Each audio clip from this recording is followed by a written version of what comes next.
Good morning, students. Myself, Amruta Dhadge from Kernagar English Medium School. We are back here to study our subject geometry and the lesson circle inside it. We have studied many interesting facts of circles, very interesting concepts related to geometry. Till now, we are towards our topic, inscribed arc. So let's go and revise the essentials required to learn the theorem today. Okay. So this is an inscribed angle. As the name itself says, it is an angle. We are going to see an angle, okay, inside a circle. Now this is not the central angle, as the vertex is placed on the circle and not on the center. So in this figure, C is the center of the circle. You can see the alphabet C, which is the center of the circle. The vertex D of angle PDQ lies on the circle. The arms of angle PDQ intersects the circle at A and B. Okay, you can see the two different points A and B. These are the arms of the angle PDQ. Okay, the arms of the angle PDQ intersect the circle. They are intersecting the circle at point A and B.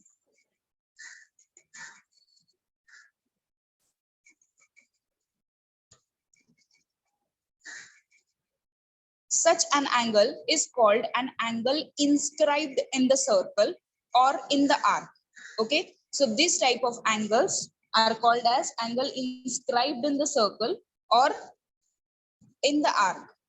Okay, so what we can write from this circle, from this figure, angle ADB is inscribed in the arc ADB.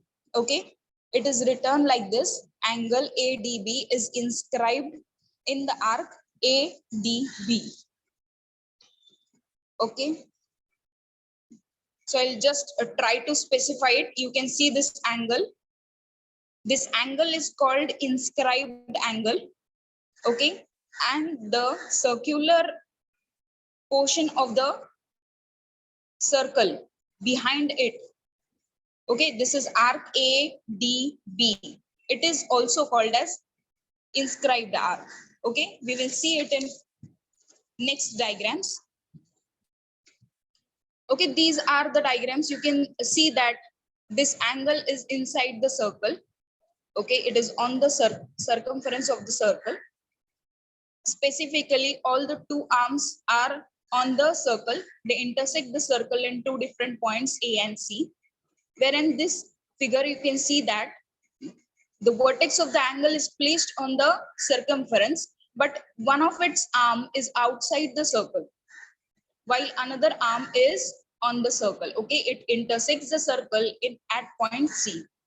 You can see that this angle is inside the circle. The vertex B lies inside the circle. Okay, in this diagram, which is the fourth diagram, you can see that the angle is out of the circle.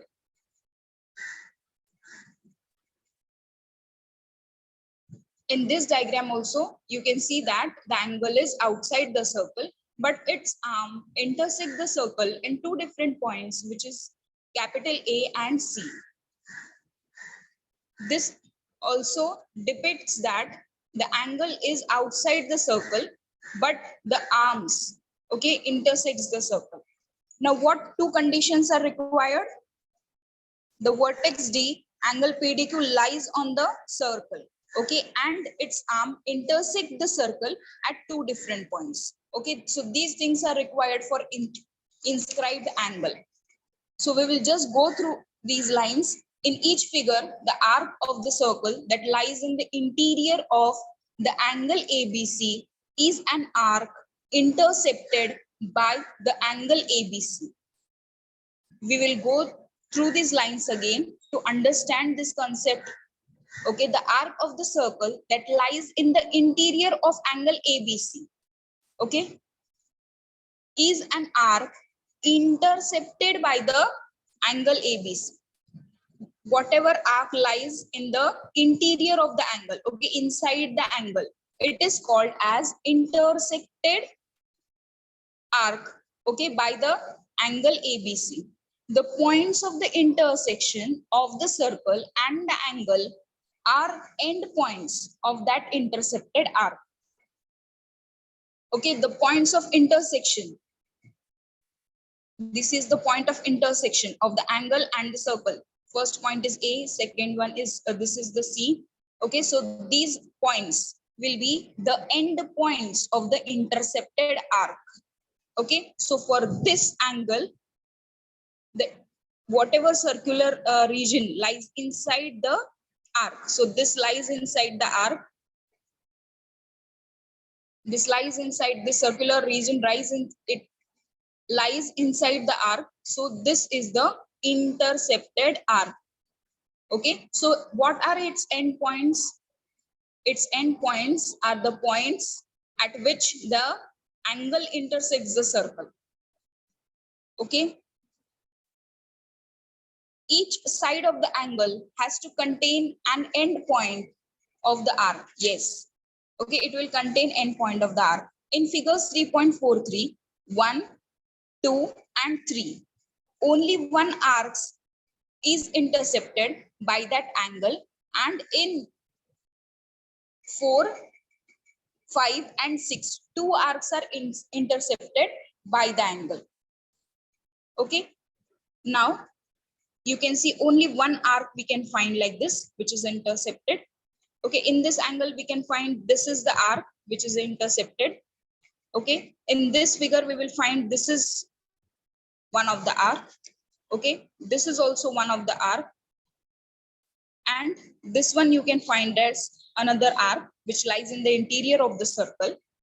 Okay, this one is one of the arc, as well as this is also another arc which lies in the interior of the circle. Okay, this is also one of the arc, and this is the another. So they have given that key 4, 5, and 6. We have two arcs for 4, 5, and 6. Okay, you can see that 4, 5, and 6. So we have two arcs. This is the short one. This is the longer one. Okay. Just try to find out this on your circle. Two arcs. Also note that only one side of the angle touches the circle in 2 and 5. So in 2 and 5,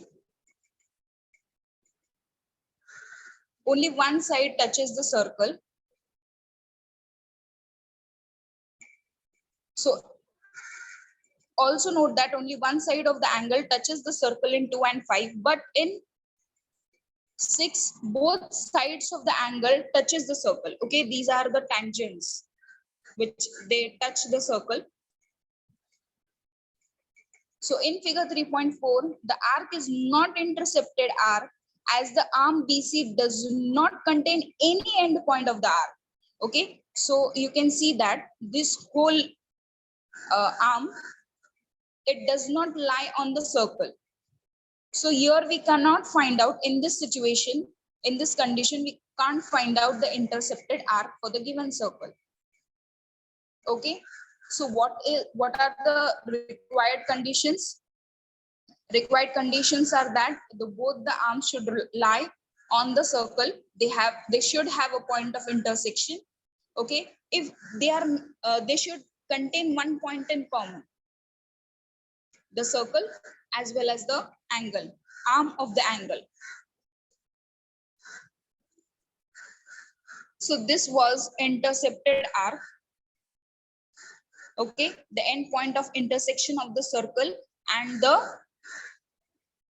end points of the intercepted arc. So it is very easy concept to understand. Whatever lies in the interior of the circle becomes the intercepted arc. Okay, whichever circular portion of the circle lies inside the circle is called the arc, and always the intercepted points will be the end points of that arc.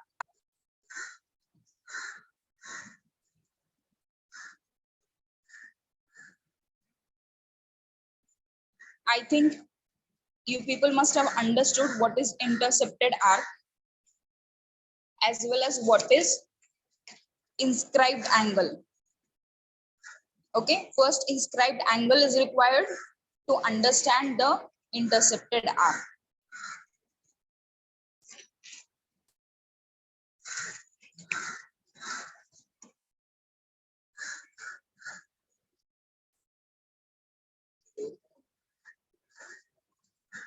So these are some important corollaries which are required for inscribed angle theorem. Okay, we use these corollaries for solving problems. So first corollary is angles inscribed in the same arc are congruent. Okay, angles inscribed in the same arc are congruent. So you can see that the endpoints of these two angles are same, just the vertex are different, Q and S. They are inscribed in the same arc, PR. So this corollary is very important.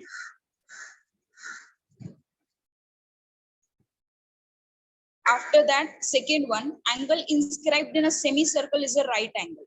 Yes, wherever you draw a semicircle, okay, and an angle which is inscribed in it, you will always get a 90-degree angle. If you place your vertex over here, the same thing you are going to get, okay, as the diameter is the end points of your angle.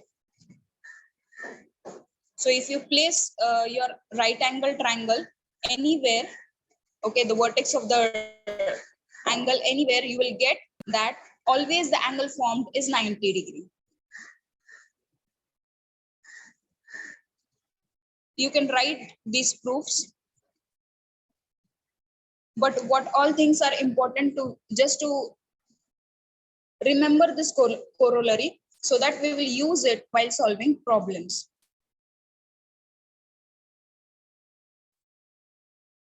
We will go towards this activity, cyclic quadrilateral. If all vertices of a quadrilateral lie on the same circle, then it is called a cyclic quadrilateral. Okay, so if all the vertices of a quadrilateral, quadrilateral means, quad means four, lateral means sides.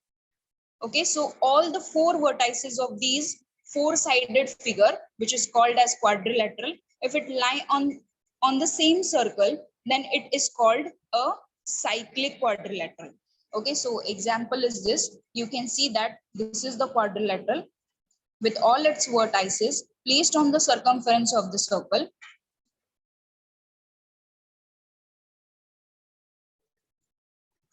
Just see this diagram carefully. Okay, this quadrilateral can be rectangle, square, rhombus, all the quadrilaterals which we have studied last year in our lesson quadrilaterals. Okay, so this is a cyclic quadrilateral. Okay.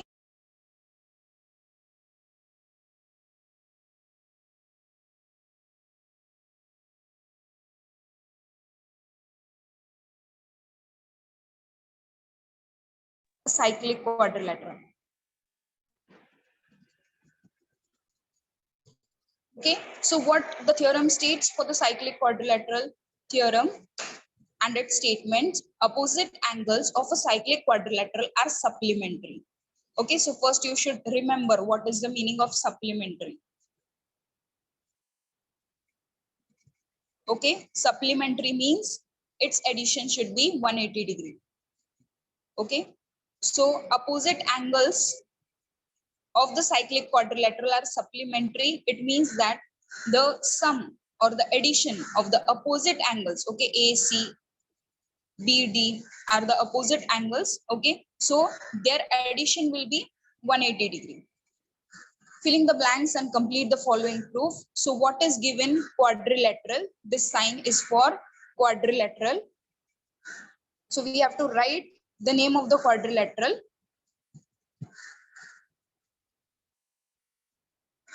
Okay, we will write in alphabetical order, which is A, B, C, D.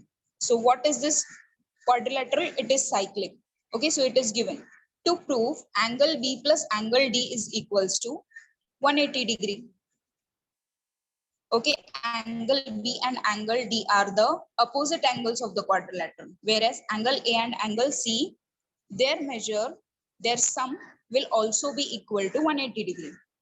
Okay, so this is clear what is given to us, that the given quadrilateral ABCD is a cyclic.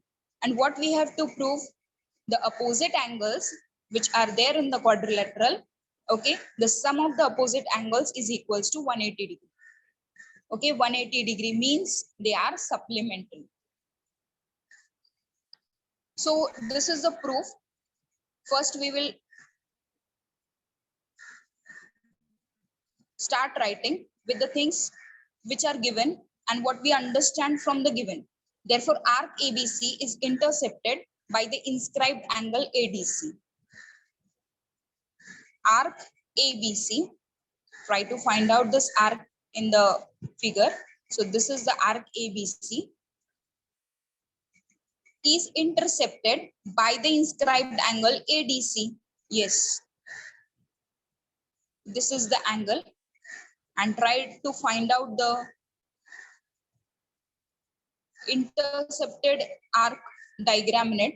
You can see that the arms of the circle of the angle intersect the circle at points A and C. So A and C form the end points of the arcs. Okay, and ABC lies in the interior of the angle. So arc ABC is intercepted by the inscribed angle ADC. Okay, so angle ADC is equal to half of, okay, so it must be half of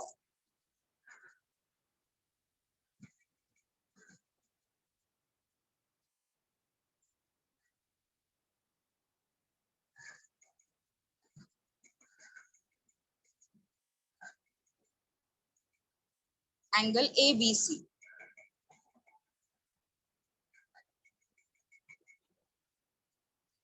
Okay, similarly, which one is then inscribed angle? Next, okay, we will go for the first proof. As first we have taken angle ADC, we will go for B.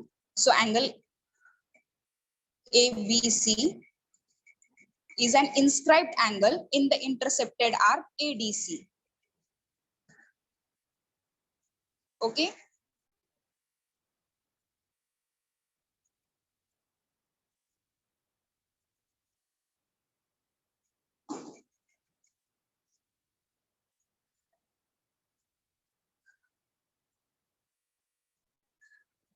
So angle ABC is half of the arc, measure arc ADC. So angle ADC plus angle ABC is equals to half of, this will have measure arc, okay, ABC. So which is equals to half of measure arc ABC, which is equals to half of into 360 degree, as these both formulate the whole circle. So it forms 360 degree. The whole of the circle is 360 degree. Okay, so half into 360 becomes 180 degree. Okay, so angle A plus angle C is equals to 180 degree. Okay, similarly, we can prove that angle A plus angle C is equals to 180 degree. Just we have used the concept of inscribed arc. Okay, and as it formulates the semicircle, we can say that both will have its measure as 180 plus 180. It becomes whole of the circle, which is 360. Okay, so corollary of the cyclic quadrilateral theorem, an exterior angle of the cyclic quadrilateral is congruent to the angle opposite to its adjacent interior angle. You can write this proof with the help of the above proof. What all things to remember in this theorem? We just have to prove that if the given quadrilateral is cyclic, the opposite angles will be supplementary. An exterior angle of a cyclic quadrilateral is congruent to the angle opposite to its adjacent interior angle.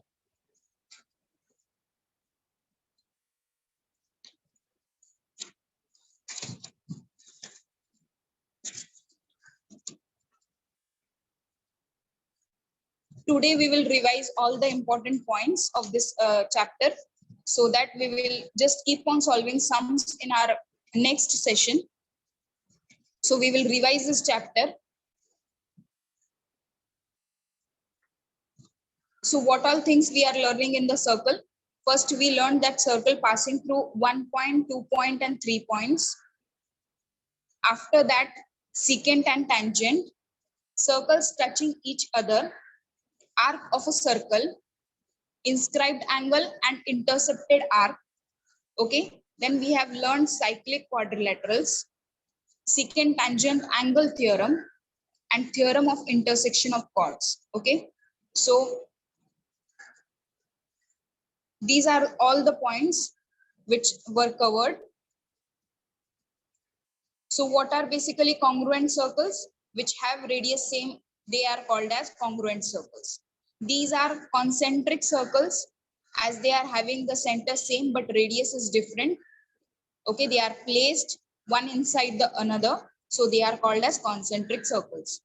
These are intersecting circles. They have point common. Okay, they intersect each other, so these are called as intersecting circles.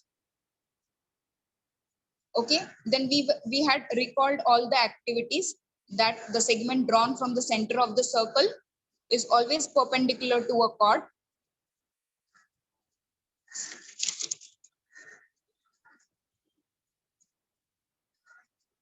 Then here we revised one important concept, that the chord which are equidistant from the center of the circle, they are equal in length. Okay, AD and AC, which are the two chords of the circle, we had proved that they are equal in length. Then the important point was circle passing through 1, 2, and 3 points. So how those points should be? Infinite circle can pass through 1 point. Yes, we have seen that from 1 point we can draw circles of different radius, and infinite circles can be drawn from them. Infinite circles pass through 2 distinct points. Yes, infinite circles can pass through 2 distinct points. There is a unique circle passing through 3 non-collinear points. Okay. The requirement is the point should be non-collinear. No circle can pass through 3 collinear points. Yes, we had seen the diagram that the middle point or a point does not lies on the circle for 3 collinear points. Then we studied what is secant and tangent. So this is the circle and a line. They don't have anything in common. Then we have just a single point of contact in common, and this forms line M becomes a tangent for the circle with center B. You can see that the point of contact is point P. Then in this diagram, we can see that the line intersects the circle in 2 different points, which are Q and R. And this forms the secant for a circle. So line N becomes the secant for the circle with center C.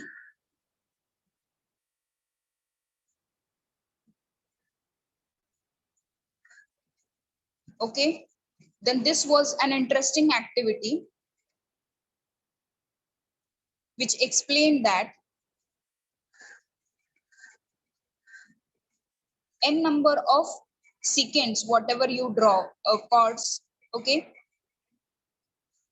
the line passing through the center of the circle towards each of the chord becomes perpendicular to the chord. So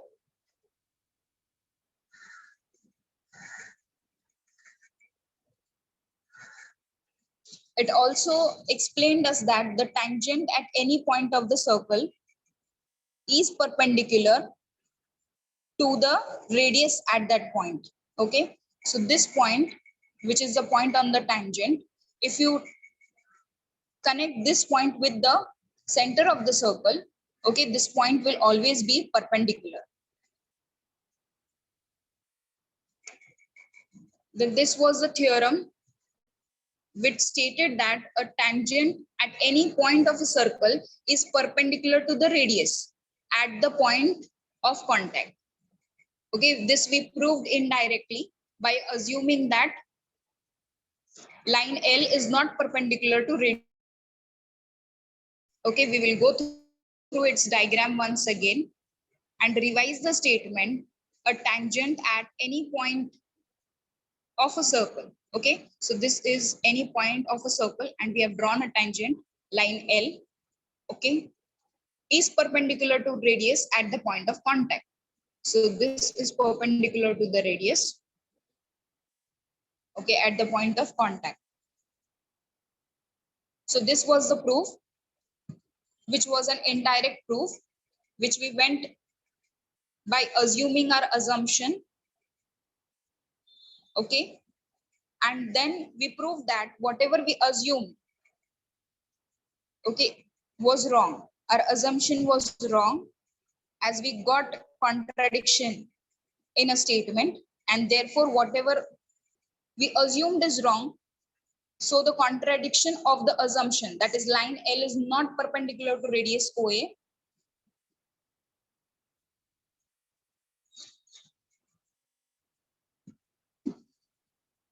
this we proved by using the indirect proof. Then we had converse of tangent theorem. A line perpendicular to the radius at a point on the circle is a tangent to the circle. Okay, so it was given that the line perpendicular from the center of the circle and the point of contact. Okay, so this was perpendicular, it was given, and we had to prove that the line L then becomes tangent to the circle. This was also a short proof. Okay. Then we did tangent segment theorem, the theorem which states that tangent segments drawn from the external point of a circle are congruent. Okay, so this is the circle. We have drawn two tangents. This is the external point D, and we have to prove that these two segments are congruent. Okay, these two tangents are congruent. So this was tangent segment drawn.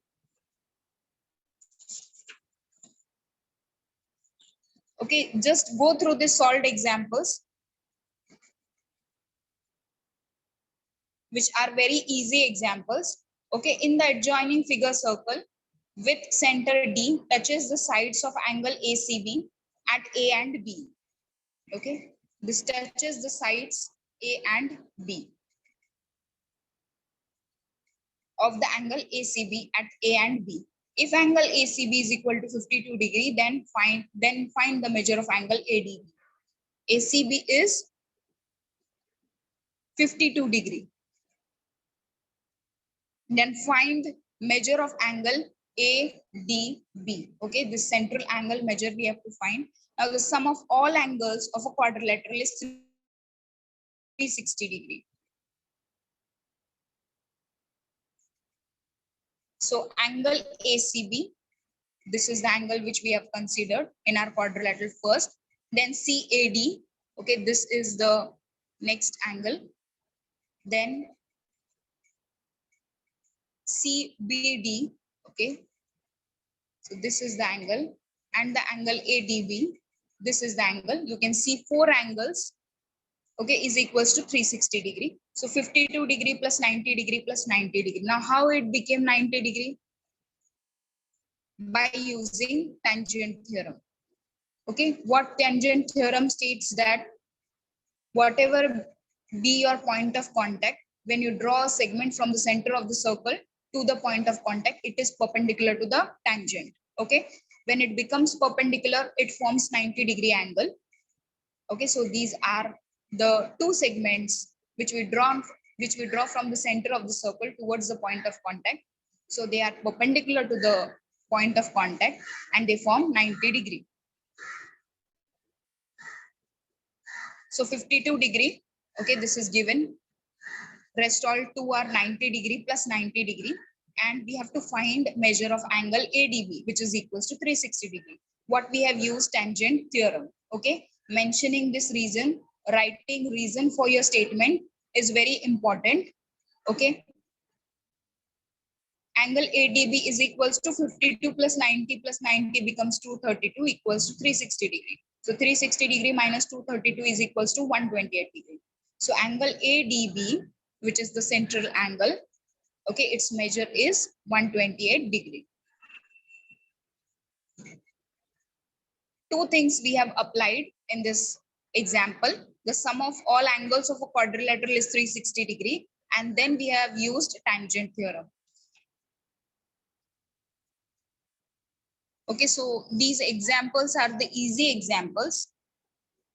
While revising, always read and try to formulate the diagrams for this. Remember this.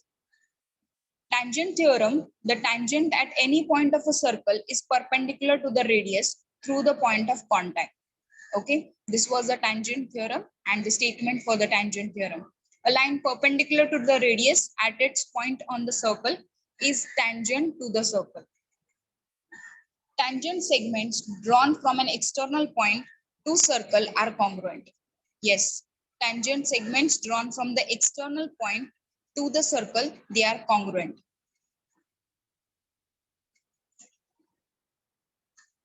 Then we had a concept of touching circles. As soon as you hear the words touching circles, these two different cases should come in front of your eyes. Okay, you should visualize these two cases. The circles touching externally and the circles touching internally. You can see that the point of contact and the centers, they are collinear. Okay, so X, Y, Z points are collinear. Collinear means they lie on the same line. Okay, here also, just the sequence is changing, but the points are collinear. They lie on the same line. They have a common point of contact and we have drawn a tangent through the common point of contact. Okay, we have solved examples of this touching circles. We have find the distance between the radius of the two circles when they are touching externally and when they are touching internally. Okay, so just after seeing this, just go through these points. The point of contact of the touching circles lies on the line joining their centers. If the circles touch each other externally, distance between their centers is equal to the sum of their radii. Okay, we add those radii and we find the distance between the two centers of the circle. The distance between the centers of the circle touching internally is equal to the difference of their radii. Okay, difference means we will subtract the greater radius is taken first, and from the greater radius we subtract the smaller one. Okay, So we get the distance between the two circles when the circles are touching internally. This is the very easy concept, marks gaining concept. Then we had arc of a circle. Okay, in this circle, you can see that a secant divides the circle into two different parts. One part is having the center of the circle and another one is not having. Okay, as the center itself is only one part will have the center of the circle, and whichever part has the center of the circle is called as major arc. Okay, is called as major arc. So if you just remember which one is called as major arc, the remaining one will be minor arc. No need to memorize it or specifically remember minor arc. Once you try to find out major arc from the circle, the remaining will be the minor arc. Okay.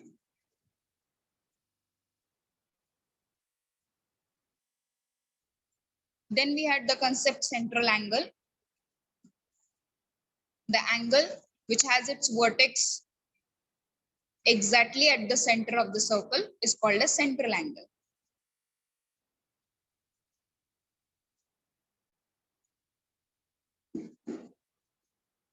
You can see that O is the center of the circle as well as O forms the vertex of the angle. So AOB is the angle formed at the center of the circle. Hence it is called as central angle.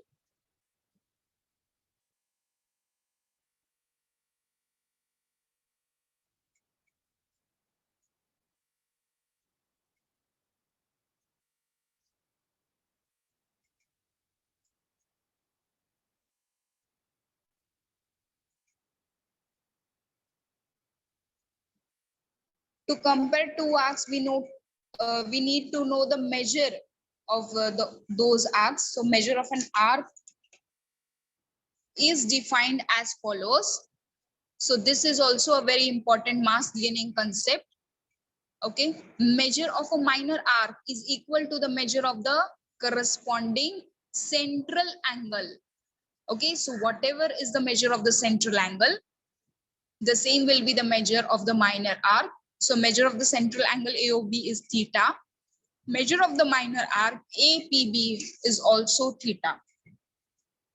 So if this AOB is the central angle, you can see the minor arc, the smaller arc which is formed by this angle is APB. Okay, and it will have the measure same as that of the central angle. So if we say that measure angle AOB is equals to theta, so measure arc APB will also be equals to theta. These are just the simple things, important things, okay, to remember. When you get such kind of questions, you should know that whatever is the measure of the central angle will be the measure of the minor arc will be same as that of the central angle. Okay, in place of theta we will get degrees, okay, from 0 to 180. So measure of the minor arc is equals to 360 degree. So this is measure of the measure arc equals to 360 degree minus measure of the corresponding minor arc. Okay, so when we subtract this smaller arc from 360 degree, whatever is left will be the measure arc. Okay, so we have to subtract the measurement of the minor arc, whatever we get from 360 degree to get the measure of the measure arc. Okay, the bigger arc. Measure of a semicircular arc, that is semicircle, is 180 degree. Okay, measure of a complete circle is 360 degree. So congruence of arc, in which this line is very important. Two arcs are congruent. When they are congruent, two things are required: that the measure should be same The angle measure should be same as well as their radius should be same. Okay, if their measures and radii are equal. If their measures and radii are equal. What is the property of sum of measures of arcs? Okay, when you can add two arcs when they have just a single point in common. You can see measure arc ABC plus measure arc CDE gives the whole arc ACE.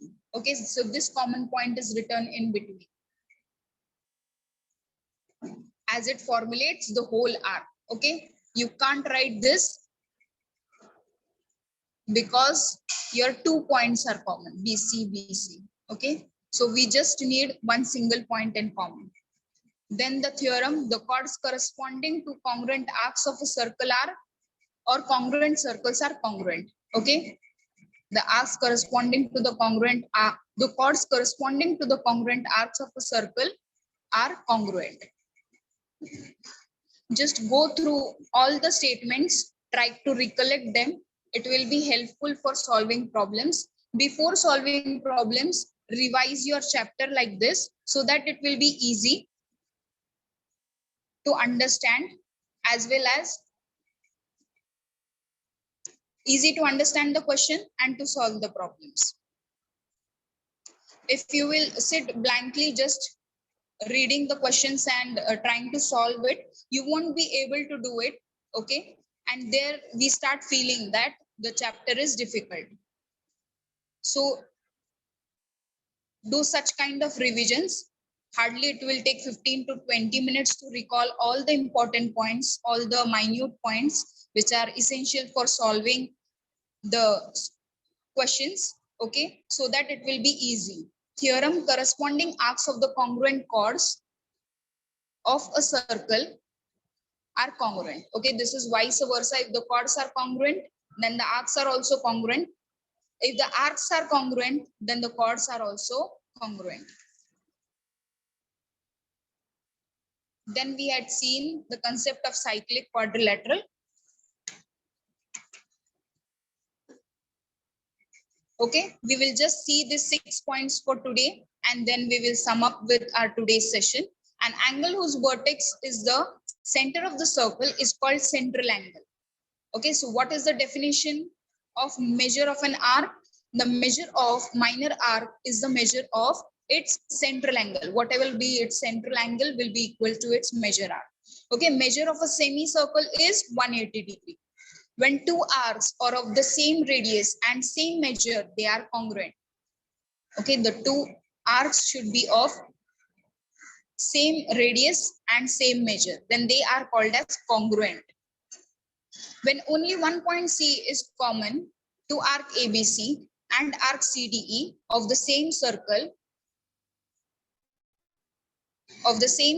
measure arc ABC plus measure arc CDE equals to measure arc ACE.